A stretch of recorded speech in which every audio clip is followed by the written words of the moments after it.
agradecer o convite, vim aqui falar no fórum, a honra, obviamente, de estar aqui nesse painel com vocês dois.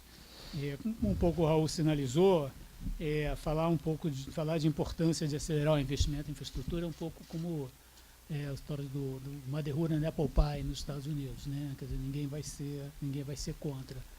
Então eu pensei talvez que eu podia ser mais útil trazendo números. Eu trouxe então alguns números tentando ficar aqui dentro dos 10 minutos que me cabem, motivar um pouco a discussão do resto do dia, tentar mostrar um pouco numericamente, vamos colocar assim, o que significa aumentar o investimento em infraestrutura e necessidade. Começando bem do começo, isso aqui é o desempenho do PIB per capita brasileiro nos 67 anos.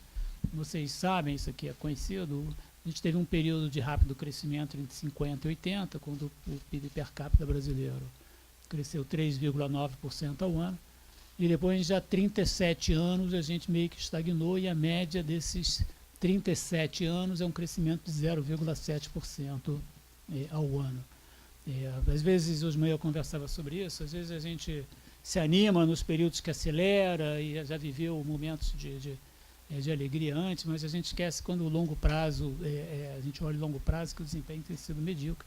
Se a gente seguir nesse rumo, a gente vai levar mais 100 anos para dobrar na nossa renda per capita, enquanto a China leva 10 e possivelmente a Índia está indo no mesmo caminho. Quando a gente abre, decompõe a variação da renda per capita, ela vai por duas razões. Ou porque o emprego cresce mais rápido que a população, por exemplo, você tem uma família que uma pessoa só trabalha e uma segunda começa a trabalhar, a renda per capita dobra nessa família porque a proporção de pessoas que trabalham na família aumentou. Essa é a segunda linha desse slide. A outra razão, que é mais sustentável, é a variação da produtividade do trabalho, e eu acho que fica mais ou menos claro aí que a grande diferença entre aqueles dois períodos do gráfico anterior é a variação da produtividade do trabalho, né? O crescimento da força de trabalho, ou do emprego, mais precisamente, per capita, esse continua, na verdade, até cresceu mais rápido no segundo período do que no primeiro período. 0,2% de crescimento médio da produtividade ao longo de 37 anos é um desastre. Essa é a única expressão que se pode usar para classificar o que aconteceu. A gente tem um problema sério, que aquela segunda linha vai diminuir de tamanho por conta da transição demográfica.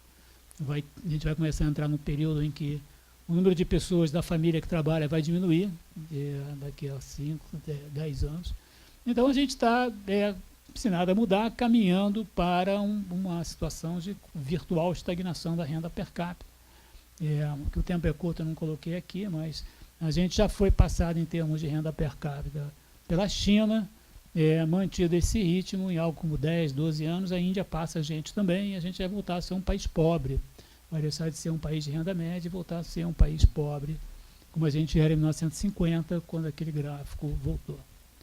Quando a gente olha as razões de por que a produtividade estagnou, e aí isso é uma longa discussão, a gente lá no IBRE lançou um livro alguns meses atrás, chamado Anatomia da Produtividade no Brasil, que a gente explora uma série de coisas. Mas eu queria chamar a atenção aqui para um fator que está sendo pouco considerado, que é o investimento, é o capital. Então, nesse gráfico, dois gráficos aqui, nos dois aparece, da esquerda aparece Y sobre L é a produtividade do trabalho. K sobre L é capital por trabalhador. É fácil ver que a produtividade do trabalho cresceu quando o capital por trabalho cresceu. No gráfico da direita, o capital por trabalho está no eixo horizontal e a produtividade no eixo vertical.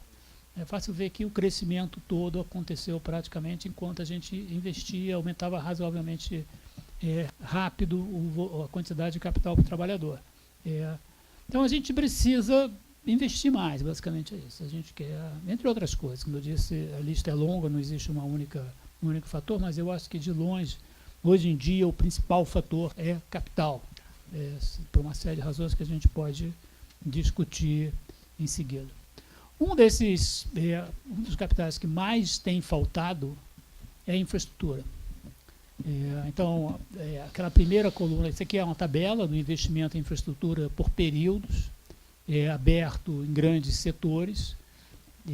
Vocês veem que na primeira coluna, na década de 70, o Brasil investia 5,4% do PIB em infraestrutura. Essa era parte importante daquela subida do capital para o trabalhador que havia no gráfico do slide anterior. Esse número cai para 3,6% na década de 80, isso muito por conta do início dos anos 80, onde a gente ainda manteve um ritmo aí na faixa de 5%. Ao longo da década de 80 cai. E depois a gente está há 3 décadas que a gente investe pouco mais de 2% do PIB em infraestrutura, que obviamente é muito pouco, né? Então a gente está em infraestrutura em particular, investindo muito pouco. Infraestrutura é essencial porque infraestrutura altera a produtividade dos outros tipos de capital. Então, se a gente tem uma estrada ruim que o caminhão atola, não só o caminhão dura menos e, portanto, é um bem de capital que tem uma vida útil reduzida, mas ele fica mais tempo parado na estrada, então a produtividade dele diminui e assim por diante. Então, é um tipo de capital que não só tem a sua própria produtividade, mas ele alavanca a produtividade de outros tipos de capital, e a alavanca da produtividade torna o investimento mais interessante. Esse aqui é o estoque do investimento, do capital de infraestrutura como proporção do PIB, um trabalho do Cláudio Frestac e do Jorge Mourão deste ano. Então, vocês veem que o resultado da gente ter tido taxas de investimento na faixa de 2%, de pouco mais de 2% do PIB, há 3 décadas, é que nas últimas 3 décadas o estoque de infraestrutura saiu da faixa de 58% do PIB para 36% do PIB. Isso é muito baixo para padrões internacionais. A norma internacional, entre aspas, porque são de alguns países só, seria alguma coisa na faixa de 70%. Essa seria uma meta razoável, assim, praticamente o dobro do que o Brasil tem em infraestrutura. Então, obviamente, o impacto disso sobre a produtividade do trabalho é mais ou menos óbvio, tá certo? Tudo é mais complicado de fazer quando você não tem infraestrutura. De novo, é meio óbvio. A gente tem um gap grande e um pouco a tendência é esse gap cair, tá certo? Um pouco da melhora que aconteceu nos últimos tempos tem mais a ver com a queda do PIB do que provavelmente com o aumento do estoque de infraestrutura. O resultado é bem conhecido, isso é a posição do Brasil em termos de qualidade geral da infraestrutura no Global Competitiveness Report. É um relatório que investiga 141 países. Quanto maior o ranking, pior a situação. Então, bom nesse ranking é o primeiro, o segundo. Seu 123º é um desastre. Tá? E a gente sabe que particularmente no que tange a infraestrutura de transporte, a gente está ainda pior. Esse número é melhor. 123, 116, porque a gente está lá nos 50, 60 em telecomunicações e energia elétrica. Em transporte, o desastre é total. Então, de novo, obviamente, a gente tem pouquíssimo investimento em infraestrutura, o estoque às vezes não é suficiente para cumprir a depreciação do estoque que tinha, a quantidade disponível de infraestrutura diminui, a quantidade de infraestrutura por trabalhador diminui, e, portanto, a produtividade do trabalho sofre localmente e a renda per capita, portanto, não cresce. Certo? Então, parece meio secular, é meio óbvio, porque eu falei no início que é meio óbvio que a gente tem que aumentar o investimento em infraestrutura, mas, de qualquer forma, dá uma ideia da magnitude. Esse aqui é uma comparação entre quanto países diferentes investem em infraestrutura como proporção do PIB. Então, a gente está ali na América Latina, em 2,3%, é mais ou menos o padrão brasileiro. O que eu acho notável nesse gráfico não é que a gente invista 1/4 do que a China investe, ou menos da metade, ou cerca de metade do que a Índia investe. O impressionante é que a gente investe menos que países como os Estados Unidos ou países da União Europeia que já têm a infraestrutura, ou seja, a gente está investindo simplesmente para repor a depreciação, manter, modernizar um pouco. A gente ainda tem que ter a infraestrutura, então a gente devia estar ali na outra ponta, lá com a Índia, talvez a China é um pouco de exagero, o próprio Japão investe demais, um ponto fora da curva, mas certamente a gente devia estar longe de onde nós estamos.